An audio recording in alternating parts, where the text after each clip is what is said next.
Hey everyone, Raider here. Hope you're all doing great and having a fantastic day. So right at the top of this video, I just want to let you know that this is about PWM sensitivity, pulse width modulation. So if you already know that you're super sensitive to it and it causes you a lot of problems, you can go ahead and skip this video. You already know you have problems with OLED panels, and you already know that you have issues when you get down below 230 hertz or so on that PWM rate.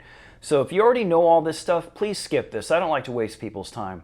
However, if you're not familiar with PWM and you have the Galaxy Tab S9, the regular 11-inch model coming, and you're used to having the TFT LCD display that we've had in like the regular Tab S7 and the regular Tab S8, well, PWM is something that you might want to pay attention to because you might not even know that you're sensitive to it, and you might face some problems when you get your Galaxy S9 tablet. So what is PWM and what's this problem we're talking about? So PWM stands for pulse width modulation. And what that is a mechanism of controlling anything via duty cycles that are measured in hertz.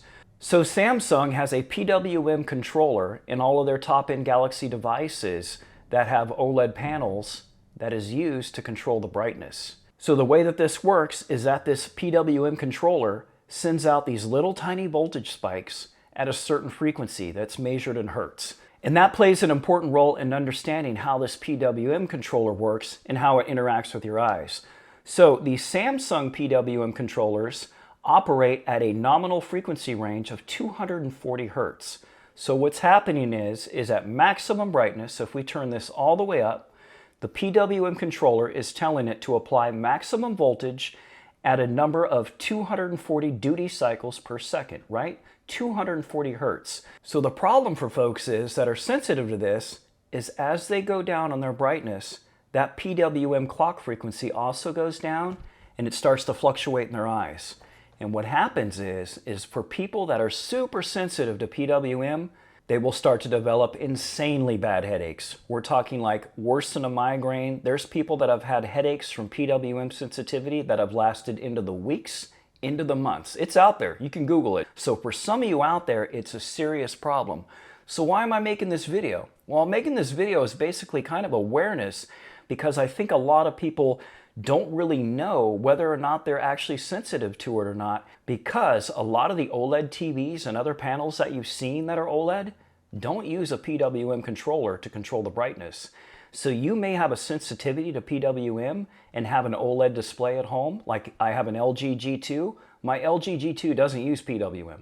And the other thing to keep in mind too is that though a lot of other manufacturers use PWM, many of them have their PWM controllers operate at a higher frequency, into the 500-600s, and a couple manufacturers even up into the 2000s. And if I can find any info, I'll put it on the screen. So what happens with those devices, if you have one and it's driving an OLED panel, you may not notice any sensitivity to it because that refresh rate is so high. Remember, we're back to the hertz again. So that hertz, those duty cycles are so fast that your eyes aren't sensitive to it. Unfortunately, for those of us that use our Samsung devices, we're not in that same boat. Samsung uses a 240 hertz PWM controller, which is right in the range of people getting super sensitive. So why does Samsung use this? Well, a PWM controller is tried and true, it's been around forever, and it's super cheap. For a lot of you that are getting the regular Tab S9 that don't have experience with an OLED panel, be on the lookout. Be on the lookout the first few days you have it, especially because you want to make sure you have this problem isolated so you know if you need to return your device. So how can you test if you're sensitive to PWM? Well, it's actually pretty easy to test for. You want to go ahead and swipe down after you get your Tab S9 or any Galaxy tablet that you're about to get, because remember, the PWM controller exists on all these Galaxy tablets that have an OLED panel like this. They're all driven the same way. So you want to just slide down on your brightness, bring it down to about 50-60%. This puts you in the range of being lower than 230 hertz, which means if you suffer from PWM sensitivity, this is going to start to cause you problems. Because remember, you're not going to really have problems if you crank the brightness all the way up. I mean, you'll have other problems, like having a fully bright screen is going to start to strain your eyes as well, right? That's going to cause its own problems. And you're also going to churn through your battery life pretty quick. So to test, put it down here somewhere in the middle. Go ahead and load up a movie, whatever content you want to watch, and turn your ambient lighting down low. Not necessarily all the way off, but down low, like you're wanting to watch a movie. And if you start developing a pretty bad headache, put your tablet away, get over your headache and stuff, go ahead and repeat the same steps the next day. And if the same problem occurs again, you're back at like 50% brightness, you're watching a movie, and all of a sudden your eyes are starting to hurt and you're getting a bad headache, well, that means stop again. And then what you want to do is a third and final test, and that is on your third day, crank that brightness all the way up. Because remember, if we turn that brightness all the way up, we're now at around 240 hertz, which most people aren't really sensitive to. So now keep your brightness cranked up. Go ahead and keep your ambient light going a little bit, because I know full brightness is real glaring on the eyes. We don't want to produce a headache from that. So have a little bit of ambient light and go ahead and watch a movie again for an hour or two. Do you get a headache or do you not get a headache? If you don't get a headache, try it again. And if you don't get a headache and it's not coming back, try this other test one more time where you lower it, and if you start to get a headache again, you know where you stand. You have a problem with PWM. You're sensitive to PWM. So if you suffer from PWM, is there anything you can do? So yeah, there's a few things you can try, and they may or may not work for you. One, we already mentioned, crank that brightness all the way up, and you'll have to endure it.